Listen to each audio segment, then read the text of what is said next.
দেখেন। So pattern আমাদের মোটামুটি শেষ, বাকিটা আমরা হচ্ছে ল্যাবে শিখব।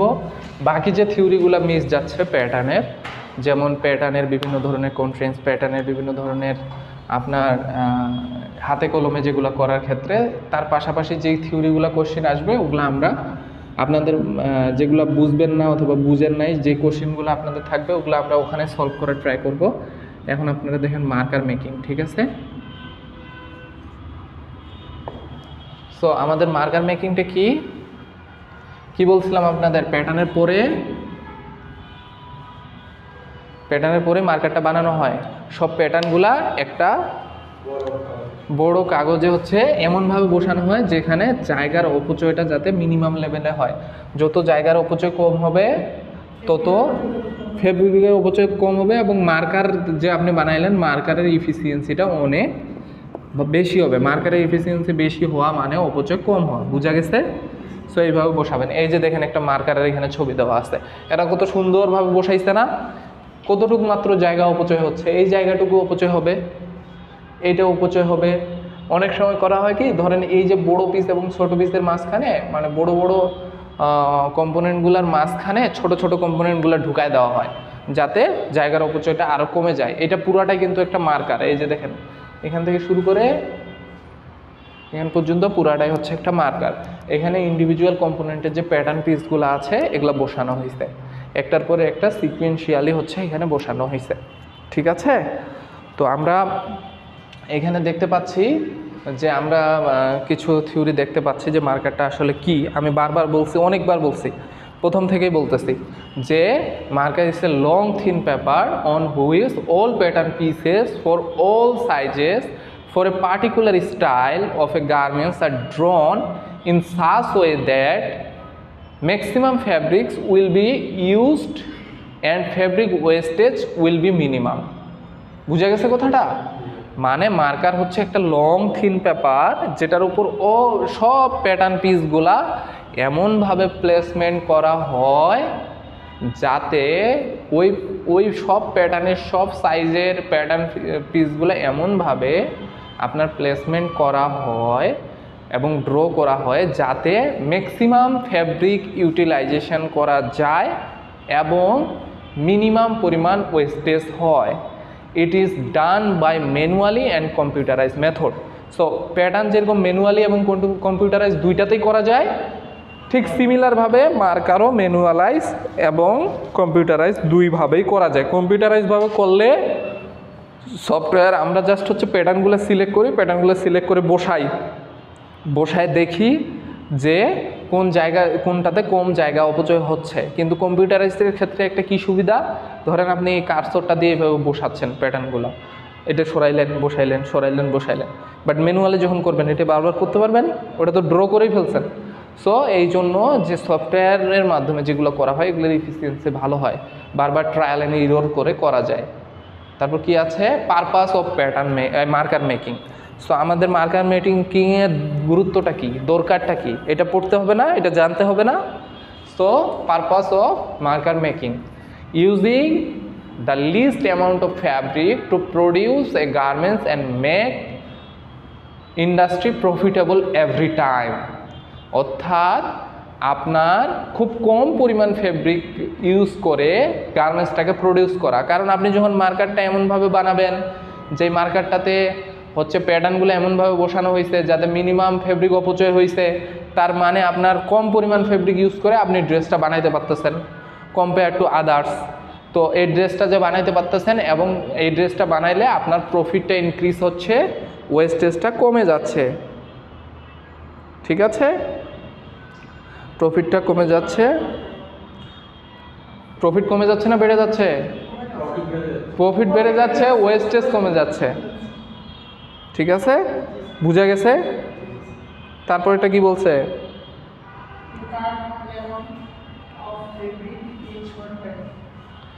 Two cut huge amount of fabric in a short time. So আমরা কি জানি, আমরা জানি যে মার্কারটা হচ্ছে, আমরা জানি কি যে মার্কারটা আপনার ফ্যাব্রিকের যে লেটা আছে লেয়ের উপরে হচ্ছে বসানো হয়, বসানোর পরে এই লেয়ের উপরে বসানো হয় এবং বসানোর পরে এখানে অনেকগুলো ফেব্রিকের প্লাই থাকে। যখন আমরা ফেব্রিক স্প্রেডিং করব তখন আপনারা দেখবেন যে এখানে অনেক শত শত পিস ফেব্রিক বিছানো হয়। বিছানোর পরে আমাদের ফেব্রিকটা ওই মার্কারের একটা সাইজ অনুযায়ী কাটা হয়। সো আমাদের two cut huge amount of fabric in a short time, at A time অনেকগুলো ফেব্রিক কাটার জন্য আমাদের হচ্ছে মার্কারটা ইউজ করা হয়। তারপর to calculate the consumption of a particular style. So একটা পার্টিকুলার স্টাইলে কতটুকু ফেব্রিক লাগবে এটা কিসের উপর ডিপেন্ড করবে? মার্কারের উপর ডিপেন্ড করবে। কারণ আমাদের যে মার্কারটা আপনি দেখলেন, আরেকটা জিনিস দেখেন, এখানে ধরেন এটা হচ্ছে কাটিং টেবিল, এখানে তো আপনি ফেব্রিকগুলো বিছাইছেন, সব ফেব্রিকগুলো বিছাইছেন, তার উপর তো মার্কারটা আপনি বসাইছেন। সো মার্কারের যে লেন্থ উইথ ডাইমেনশন, এই ডাইমেনশনের সমান পরিমাণ ফেব্রিক লাগতেছে না? এবং ওখানে যে প্যাটার্ন, মানে ইন্ডিভিজুয়াল পিসের যে ফেব্রিক লাগতেছে, এটা তো ওই প্যাটার্নের যে ডাইমেনশন ওইটার উপর লাগতেছে না? সো আমাদের একটা গার্মেন্টস তৈরি করতে আমাদের কতটুকু কনজামশন হবে, ফেব্রিক কনজামশন হবে, অর্থাৎ কতটুকু ফেব্রিক লাগবে, এটাও কিন্তু আমরা ক্যালকুলেট করতে পারবো। For cutting large amount of fabric using less people, মানে মার্কারটা বানাইলে হয় কি, যেমন ইন্ডাস্ট্রিয়াল একটা আছে ইন্ডাস্ট্রিয়াল সিস্টেম, আরেকটা হচ্ছে টেইলারিং সিস্টেম। একটা হচ্ছে ইন্ডাস্ট্রিয়াল সিস্টেম, এটা বারবার আমি কিন্তু বলতেছি, পরীক্ষায় থাকবে কিন্তু। ইন্ডাস্ট্রিয়াল সিস্টেম, আরেকটা হচ্ছে tailoring system. So tailoring system short form লিখলাম। সো টেইলারিং সিস্টেমে হয় কি, একটা ইন্ডিভিজুয়াল একজন যায়, তার মেজারমেন্ট নেয়, মেজারমেন্ট নিয়ে কাটে ইয়া করে। কিন্তু ইন্ডাস্ট্রিয়াল সিস্টেমে এট এ টাইম আমরা অনেকগুলা করতে পারি। সো এখানে যখন সে কাটতেছে, একজন পিপলই তো সবগুলা কাটতেছে। সো আমাদের এখানে পিপলের সংখ্যা অনেক কম। তারপর কি লিখছে, two cut the fabric with a perfection according to the measurement to make a perfect production plan. তো এই সব জিনিসগুলা, মানে মার্কার মেকিং যে আমরা করতেছি, মার্কার মেকিংয়ের রিজনটা কি, মার্কার মেকিংয়ের দরকারটা কি, এটা মূলত এই সব জিনিসগুলা আপনারা যেগুলো এখানে লেখা আছে, এই সবগুলো জিনিস আমরা হচ্ছে এটার মাধ্যমে পাচ্ছি, মার্কার মেকিংয়ের মাধ্যমে। তারপর আরেকটা জিনিস খুব বেশি ইম্পর্ট্যান্ট, যে আপনি মার্কার মেকিংয়ের ক্ষেত্রে কোন কোন বিষয়গুলো কনসিডার করবেন, মার্কার মেকিংয়ের সময় কোন কোন জিনিসগুলো সতর্ক অবস্থায় থাকবেন, এই জিনিসটা খুবই বেশি ইম্পর্ট্যান্ট। কি বললাম? মার্কার মেকিংয়ের ক্ষেত্রে কোন কোন বিষয়গুলোতে আপনি সতর্ক অবস্থাতে থাকবেন, কোন কোন বিষয়গুলো আপনার খেয়াল রাখতে হবে। যেমন point should be considered before marker making, fabric width must be higher than marker width. কেন বলেন তো আশরাফুল, একটু ভালো মতো এটা বুঝে বলেন তো, আপনার মাথায় কি আসে? যে মার্কার মেকিংয়ের ক্ষেত্রে আমরা যখন মার্কার মেক করব অথবা করব, সেটার ক্ষেত্রে এই জিনিসগুলো আমাদেরকে লক্ষ্য রাখতে হবে।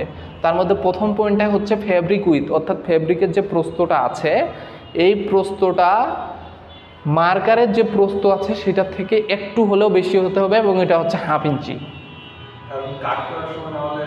হ্যাঁ, এখন দেখেন আপনি কি সিচুয়েশনটা বুঝতেছেন? এখানে অনেকগুলো ফেব্রিকের লে প্রথমে দিছি, তারপর মার্কারটা বসাইছি।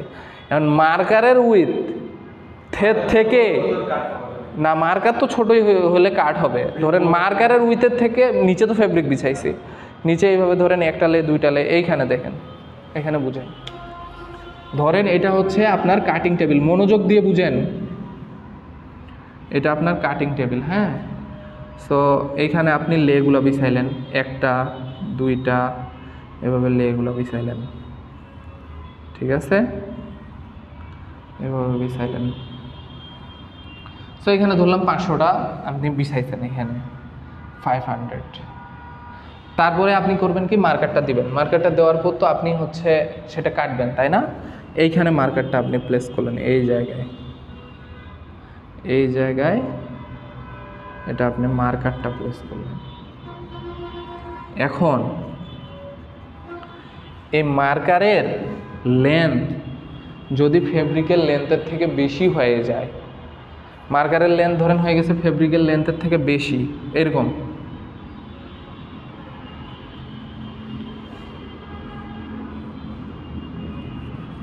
মার্কারের লেন্থটা ফেব্রিকের লেন্থের থেকে বেশি হয়ে গেছে। তো মার্কারের এই জায়গাগুলো এইগুলাতে তো প্যাটার্ন আছে, সো এইখানে যখন কাটবে তখন কি ফেব্রিক পাবে? পাবে না। এই জন্য মার্কারের যে লেন্থটা হইতে হবে এটা অবশ্যই ফেব্রিকের লেন্থের থেকে একটু হলেও কম হইতে হবে, কারণ সাইডের দিকে ফেব্রিকের তো ঝামেলা থাকে। সো একটু হলেও কম থাকতে হবে। এবং এইটা কতটুকু লেন্থের ক্ষেত্রেও উইথের ক্ষেত্রেও, লেন্থ হচ্ছে এইটা, উইথ হচ্ছে এটা।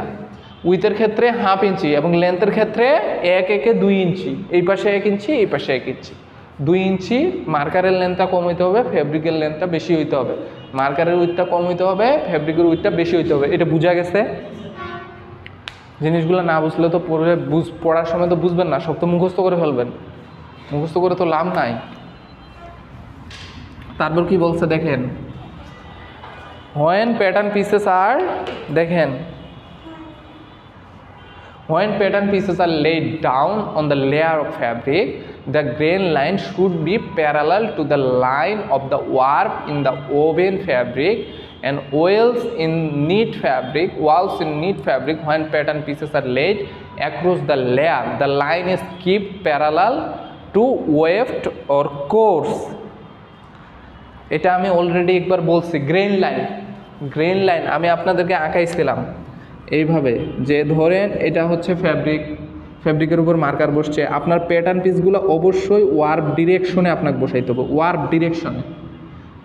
ডিরেকশনে যে গ্রেন লাইনটা ধরেন এইখানে এইভাবে এরো দেওয়া আছে, এইভাবে এরো দেওয়া আছে, এই দুইটা গ্রেন লাইন। সো আপনার গ্রেন লাইনটা ফলো করতে হবে, কারণ এই প্যাটার্নগুলোতে তো আগে থেকে গ্রেন লাইন দেওয়া আছে। আপনি প্যাটার্নগুলো আনে মার্কারে বসাচ্ছেন, তখন আপনাকে কনসিডার করতে হবে যে আমি মার্কারটা এই ডিরেকশনে যদি বসাই, এই পাশে তো ওয়ার্প, সো আমার প্যাটার্নগুলো ওয়ার্প ডিরেকশনে বসাইতে হবে। কেন? কারণ গ্রেন লাইন ইন্ডিকেট করে ওভেন ফেব্রিকের ক্ষেত্রে দুইটা আছে না, একটা হচ্ছে ওভেন নিট। ওভেন ফেব্রিকের ক্ষেত্রে গ্রেন লাইনের যে ডিরেকশনটা এইটা ডিটেক্ট করে ওয়ার্প ডিরেকশন, মানে এটা ইন্ডিকেট করে ওয়ার্প ডিরেকশন। আর নিটেড ফেব্রিকের ক্ষেত্রে এটা ইন্ডিকেট করে হচ্ছে ওয়েলস। কোর্স এবং ওয়েলসের মধ্যে পার্থক্য জানেন না? ওয়েলস মানে দেখেন, যখন আমাদের নিটেড ফেব্রিকগুলো থাকে এইভাবে থাকে না, এইভাবে তো থাকে, তাই না? সো এটা হচ্ছে এই পাশে লুপ রান করে, এই পাশে লুপ রান করে, যেগুলা হচ্ছে লেন্থ ওয়াইজ রান করে, ভার্টিক্যাল না হরিজন্টাল ওয়াইজ রান করে, এটাকে আমরা বলি হচ্ছে কোর্স। নিটের ক্ষেত্রে এসি চালু নাই, এটা হচ্ছে আপনার হচ্ছে কোর্স, ঠিক আছে? আর এটা হচ্ছে ওয়েলস। সো যেটা আমাদের গ্রেন লাইন, এটা ওভেন ফেব্রিকের ক্ষেত্রে ডিরেকশনটা ডিটেক্ট করে, গ্রেন লাইনটা ডিটেক্ট করে হচ্ছে ওয়ার্প ডিরেকশনে। সো আমরা তো প্যাটার্নগুলোর মধ্যে তো অলরেডি গ্রেন লাইনটা আছে, সো আমরা প্যাটার্নগুলো নিয়ে আসে মার্কারে ওয়ার্প ডিরেকশনে বসাই দেবো যদি ওভেন হয়। আর যদি হয় নিট, তাহলে হচ্ছে ওয়েলস ডিরেকশনে বসাই দেবো, ঠিক আছে? ভার্টিক্যাল ডিরেকশনে। বুঝা গেছে? এটা কেন করতে হবে এটা আমি বলছি অলরেডি, কারণ সব সুতার স্ট্রেংথ সেম না। তারপর এটা দেখেন, তারপরে কি বলছে, all pattern pieces of a garment should be along the same direction when laid down on a asymmetric fabric. asymmetric ফ্যাব্রিকের ক্ষেত্রে আপনি যে প্যাটার্ন পিসগুলো যে বসাচ্ছেন, এগুলো সেম ডিরেকশনে বসাইতে হবে। এটা তো বারবার আমি বলে আসতেছি যে ওয়ার্প ডিরেকশনে বসাইতে হবে, কারণ ডিফারেন্ট ডিরেকশনে বসাইলে একটা কম্পোনেন্টের যে স্ট্রেংথ, একটা কম্পোনেন্টের যে পারফরমেন্স প্রপার্টিস, এটা আরেকটা কম্পোনেন্ট থেকে আলাদা হয়ে যাবে। এখন একটা কম্পোনেন্টের স্ট্রেংথ অনেক বেশি, আরেকটা কম্পোনেন্ট যদি অনেক বেশি দুর্বল হয় এবং দুর্বল কম্পোনেন্টটা যদি ক্ষতিগ্রস্ত হয়, তাহলে তো পুরো গার্মেন্টস লস। গোটা গার্মেন্টসের মধ্যে কি গোটা গার্মেন্টসে হচ্ছে ফুটা হয়ে যাইতে হয়, ছিঁড়ে যাইতে হয়? এটা রিজেক্ট হওয়ার জন্য হয় না তো। যে কোনো একটা কম্পোনেন্টের সমস্যা মানে পুরো গার্মেন্টসের সমস্যা। বোঝা গেছে? সো আমাদের এমনভাবে জিনিসটা করতে হবে যাতে আমাদের ডিরেকশনটা সেম দিকে থাকে। ডিরেকশনটা সেম দিকে থাকার রিজনটা হচ্ছে আমাদের ওয়ার্প ডিরেকশনে সুতার যে স্ট্রেংথ, ওয়েভ ডিরেকশনে সুতার স্ট্রেংথ ডিফারেন্ট হয়, ওয়েভটা মূলত কম হয়। Length of the cutting table should be considered. আপনি যে টেবিলটা ইউজ করছেন, এই টেবিলের থেকে মার্কার বড়, তাহলে কি হবে? কিছু কি হবে? এইখানে ফাঁকার মধ্যে কাটিং কেমনে করবেন? সো আপনাকে কাটিং টেবিলের লেন্থটাও কনসিডারেশনে নিয়ে আসতে হবে। তারপরে plan of the garments production also be consider, মানে আপনার যে গার্মেন্টস যে প্রডিউস করবেন, ফাইনাল আপনার কি ফাইনাল ইন্টেনশন তো গার্মেন্টস প্রডিউস করা। সো আপনার ফাইনালি যে গার্মেন্টসটা প্রডিউস হবে সেই গার্মেন্টসটার প্রোডাকশনের যে প্ল্যানটা আছে এটার উপরও আপনাকে কনসিডার করতে হবে। আচ্ছা, requirements of efficient marker planning, মানে মার্কার প্ল্যানিংয়ের মধ্যে কি কি রিকোয়ারমেন্টস আছে। মার্কার প্ল্যানিং যদি আমরা একটা ইফিসিয়েন্ট মার্কার প্ল্যানিং করতে চাই, যদি আমরা মার্কার প্ল্যানিং করতে চাই, তাহলে আমাদেরকে কি কি জিনিস রিকোয়ারমেন্টস আছে সেই জিনিসগুলো আমরা দেখব। যেমন, অথবা এটা একটা এক্সপেকটেশনও বলতে পারেন যে একটা মার্কার থেকে আমরা ওই জিনিসটা কিভাবে অ্যাপ্রোপ্রিয়েটলি হয়েছে এটা কিভাবে বুঝবো। One should easily see the full length applicable for manual marker making. Manual marker মেকিংয়ের ক্ষেত্রে একজন যাতে এটা ইজিলি ফুল লেন্থটা দেখতে পারে, কারণ সে যদি দেখতে পারে তারপর তো বুঝতে পারবে এবং এই জিনিসটা পরে এটা পারফরমেন্স এনহ্যান্সমেন্ট হবে। এখন এমন কিছু আপনারা করলেন, এমন কিছু রুলার ইউজ করলেন, এমন কিছু যে দেখাই যায় না, বুঝাই যায় না, যে কাটবে কাটিং মাস্টার সে বুঝতেছেই না, সো হবে না। তারপরে কি, to know about the appropriate width cuttable width of fabric, মানে আপনার যে অ্যাপ্রোপ্রিয়েট যে প্রস্তটা আছে এবং কতটুকু আপনি ফ্যাব্রিকের কাটবেন, কতটুকু আপনি রাখছেন, কতটুকু অ্যালাউন্স রাখছেন, এই জিনিসগুলোর উপর ডিপেন্ড করে। তারপর কি, the marker starts with a large pattern pieces then fits the small pieces in the gap of the larger pieces, thus the fabric wastage is minimum and efficiency is increased. It is the common technique. আমি এটা বারবার বলছি আপনাদেরকে, এই জিনিসগুলাই বইতে লেখা, এই জিনিসগুলাই নেটে লেখা, এই জিনিসগুলাই শিটে লেখা, যেগুলো আমি বারবার বুঝাইছি। যেমন আপনি একটা ফ্রন্ট পার্ট এখানে বসাইলেন, ফ্রন্ট পার্টটা এইভাবে ধরেন আপনি যে ড্রেসটা কাটতেছেন এটা এইখানে এরকম, আরেকটা আপনি পার্ট বসাচ্ছেন, ওই পার্টটা ধরেন এরকম, ঠিক আছে, এভাবে তারপরে এগুলা বসাইছেন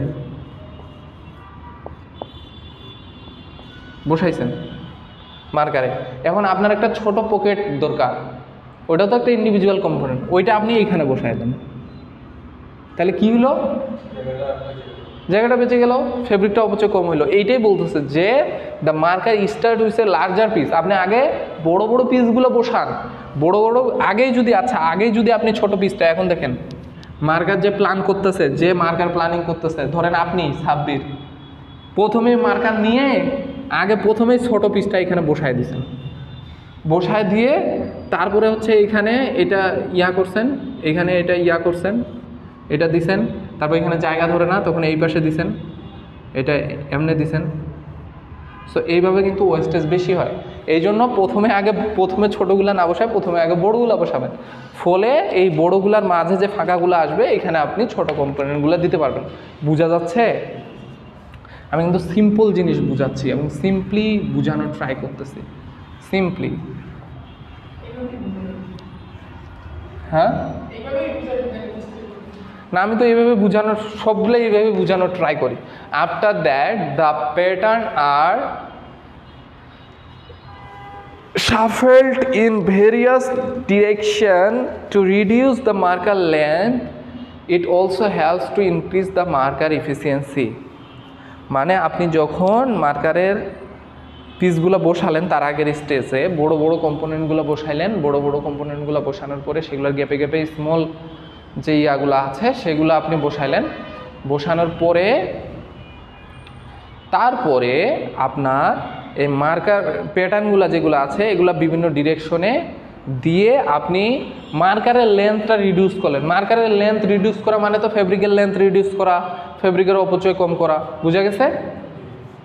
আর কি আছে? কনস্ট্রেইনস অফ মার্কার মেকিং, মানে মার্কার মেকিংয়ের ক্ষেত্রে আপনার কি কি ধরনের জিনিসগুলা একদম গুরুত্বপূর্ণ এবং এটার যে এটা ছাড়া আপনি এটা করতে পারবেন না অথবা ঝামেলা হবে, এই জিনিসগুলা কি কি?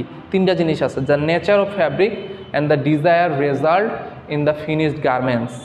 মানে আপনি কোন নেচারের ফেব্রিকের ক্ষেত্রে এটা করতেছেন, এটা মোটা ফেব্রিক না চিকন ফেব্রিক, এটা কি নন ওভেন না অন্য কিছু, the requirements of quality in cutting, the requirements of production planning. এগুলো বোঝানোর কিছু নাই, যে আপনি কাটিংয়ের যে প্রিসিশন কাটিংটা যে হয় এটা যাতে হয় এবং আপনার প্রোডাকশন প্ল্যানিংটা যাতে ঠিক হয়। তারপর মার্কার মেকিংয়ের আমাদের কিছু মেথড আছে, মার্কার মেকিংয়ে কিছু মেথড আছে। তার মধ্যে আমি কি বলছি, manual method, computerise method. Manual কিছু মেথড আছে, কম্পিউটারাইজ কিছু মেথড আছে। সো ম্যানুয়াল মেথডগুলো কী কী? ম্যানুয়াল মেথড মানে মেশিন আছে, হাত দিয়ে চালায়, রাউন্ড শেপের স্ট্রেট নাইফ, রাউন্ড নাইফ আছে, এইভাবে ওয়ার্কাররা আসে এইভাবে কেটে দেয়, ওদেরকে হচ্ছে কাটিং মাস্টার বলে, কেটে দেয়। আরেকটা আছে হচ্ছে আপনি ইনপুট দিচ্ছেন, হেড আসে কেটে দিয়ে চলে যায়, মানে এটা পুরো কম্পিউটারের সিস্টেম। তো ম্যানুয়াল যেটা আছে সেটা আবার টু টাইপসের, marker planning with full size pattern, marker planning with minimize size pattern. আচ্ছা, আমি যদি আপনাদেরকে এই টপিক্সটা পরে ক্লাসে পড়াবো, কিন্তু আপনাকে আমি একটা জিনিস দেখাই ধারণা দেওয়ার জন্য। শেষ, রাউন্ড নাইফ স্ট্রেট নাইফ দেখাইতে চাইছিলাম। আচ্ছা, আপনাকে এই ডিটেলস, এই প্রসেসগুলা যেগুলো হচ্ছে ম্যানুয়ালাইজ মিনিয়েচার টাইপ, যেমন এই যে marker planning with full size pattern, marker planning on minimize size pattern, এগুলো কিন্তু খুবই বেশি ইম্পর্টেন্ট। এই প্রসেসগুলো আমি ইন ডিটেলস পড়াবো। সো ইন ডিটেলস পড়ানোর জন্য আজকে তো সময় কম, আজকে পারা যাবে না। আমি এইটাই স্কিপ করে আমি একটা ইম্পর্টেন্ট পয়েন্ট মার্কার ইফিসিয়েন্সিটা পড়াই আপনাদেরকে। কি বললাম? Marker efficiency. ঠিক আছে, মার্কার ইফিসিয়েন্সি সব জায়গায় আপনাকে জিজ্ঞাসা করে সব জায়গায় আপনাকে বলবে মার্কার ইফিসিয়েন্সি কীভাবে বাড়ানো যায়, কীভাবে কমানো যায়, এটা একটু বলার জন্য বলবে। ঠিক আছে,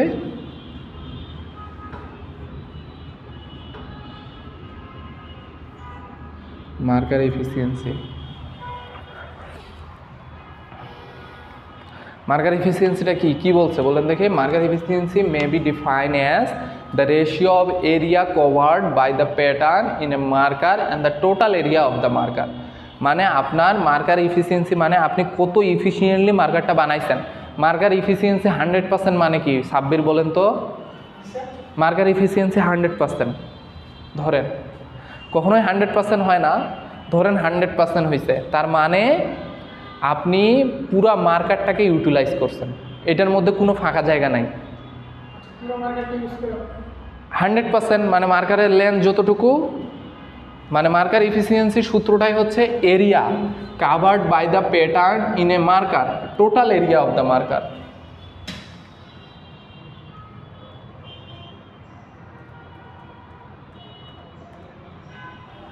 এটা মার্কার।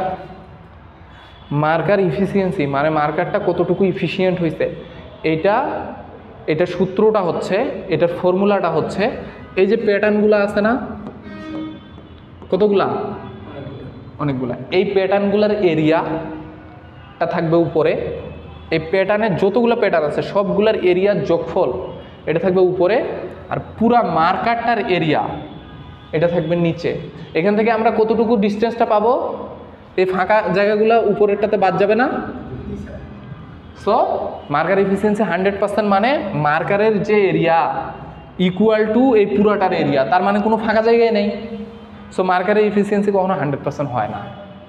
বুঝা গেছে? কিছু না কিছু তো অপচয় হয়, কারণ আপনি তো সাইডে আবার বাদ দিচ্ছেন, 1/2 ইঞ্চি 1 ইঞ্চি দেখাইলাম না, সাইডে তো অবশ্যই বাদ দিচ্ছেন।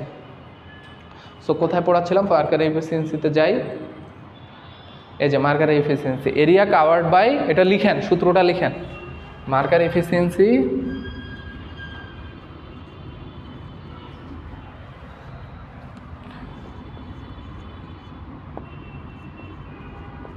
সূত্রটা লিখে ফেলেন।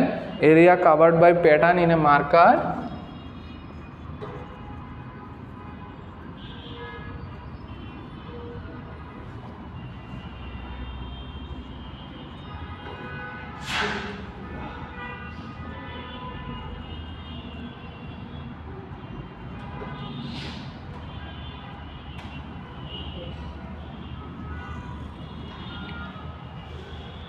total area of the marker.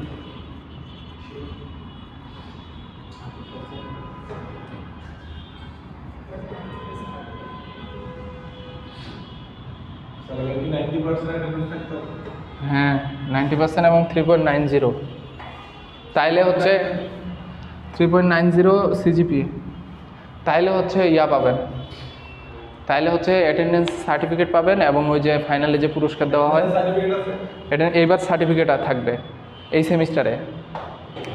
সেমিস্টারে থাকবে। তো মার্কার ইফিসিয়েন্সি যত বাড়বে, মার্কার ইফিসিয়েন্সি যদি বাড়ে তাহলে ফ্যাব্রিক ওয়েস্ট, মার্কার ইফিসিয়েন্সি যদি বাড়ে ফ্যাব্রিক ওয়েস্টেজটা কমে।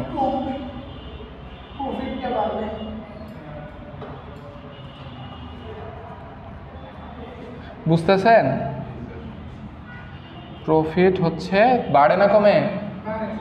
তাহলে ওয়েস্টেজ কমে, হ্যাঁ ঠিক আছে। সো এটা তো বুঝতে পারতেছেন, ক্লিয়ারলি বুঝছেন না? সব কিছু বুঝতে হবে। তো আপনাদের অ্যাটেন্ডেন্স যদি 90%-এর উপরে থাকে অথবা আপনাদের যদি 3.90-র উপরে থাকে সিজিপিএ, তাহলে হচ্ছে আপনারা নেক্সট সেমিস্টারে এই কালকে যে প্রোগ্রাম হয়েছে এইভাবে হচ্ছে আপনারা ইয়াটা হোল্ড করতে পারবেন। কিন্তু এই সেমিস্টারে সার্টিফিকেটসও থাকবে, ঠিক আছে?